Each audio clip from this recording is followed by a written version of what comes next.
কথা এই কথাটো মই স্পষ্ট কৰি দিছোঁ যে জুবিন গাৰ্গৰ যি হত্যাকাণ্ড সংঘটিত হ'ল, জুবিন গাৰ্গৰ যি ৰহস্যজনক মৃত্যু হ'ল, এই ৰহস্যজনক মৃত্যুৰ তদন্ত কৰিবৰ কাৰণে যি ব্যৱস্থা ল'ব লাগিছিলে সেই উচিত তদন্ত নকৰি অসমৰ মুখ্যমন্ত্ৰীয়ে জাতিদ্ৰোহী কাম কৰিছে। অসমৰ মুখ্যমন্ত্ৰীয়ে অসমীয়া জাতিক আকৌ কা আন্দোলনৰ নিচিনাকৈ প্ৰবঞ্চনা কৰিছে। অসমৰ মুখ্যমন্ত্ৰীয়ে সমগ্ৰ অসমীয়া জাতিক আকৌ এবাৰ কা আন্দোলনৰ নিচিনাকৈ আকৌ এবাৰ প্ৰবঞ্চনা কৰিছে।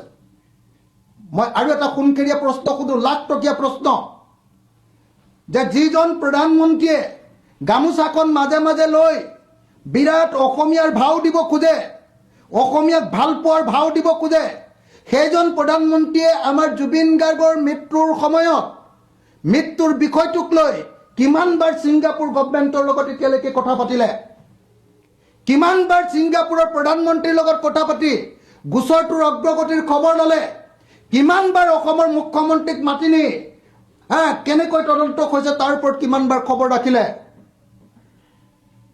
গতিকে বিজেপিৰ এই অসম প্ৰেম যে এটা ভুৱা অসম প্ৰেম, এওঁলোকে যে মিছা কথা কৈ কৈ প্ৰত্যেক দিনাই যে অসমৰ মানুহক একদম ঠগন দিছে, ৰাম ঠগন দিছে, সেই কথাটো যেতিয়া কওঁ তেতিয়াহ'লে মোক মানুহে বেয়া বুলি কয়।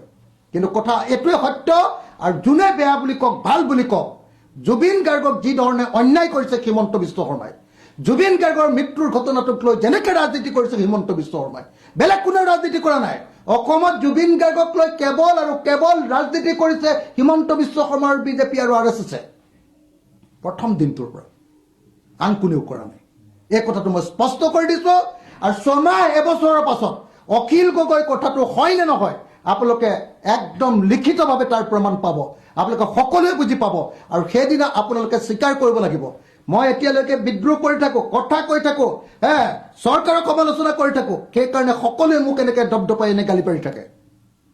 মই স্পষ্টকৈ কৈছোঁ, মই কেৱল এনেকৈ সাহসেৰে সৈতে সত্য কথাবিলাক ক'বলৈ চেষ্টা কৰোঁ, ভয় নকৰোঁ মই হিমন্ত বিশ্ব শৰ্মালৈ, আৰু সেইকাৰণে মোক ভিলেন সজাবৰ কাৰণে চেষ্টা কৰা হয়।